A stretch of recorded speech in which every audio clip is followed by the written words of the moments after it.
بصوا يا جماعه، انا كنت بنضف الاوضه وبفتح الكومودينو ده عشان انضفه. تخيلوا لقيت فيه ايه؟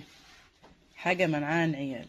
بصوا يا جماعه، والله ما بكذب عليكم، 3 قطب للاندومي.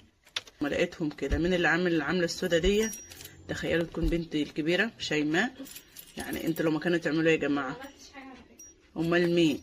مش انا لوحدي، شفت على التليفون. يعني كنتوا انتوا الثلاثه، امال التانيين قالوا ما كناش ليه؟ انا ما اكلتش. ادي واحده، وحبيبي قالت ما اكلتش، واحمد قال ما اكلت. يبقى ما في مين غيرك يا كبيره يا عاقله؟ اسبوعين. طب يا جماعه، وادور على المواعين واقول البوله انكسرت، واخر ان هي جايه افتح كده وبنضف الاقي الموضوع ده. انتوا لو ما كانوا تعملوا بقى الاندومي كل ما تعوز، عشان مش كل مره تعمل عامله السودا دي. اجيب لها انتم كل ما تعوز حتى لو غلط.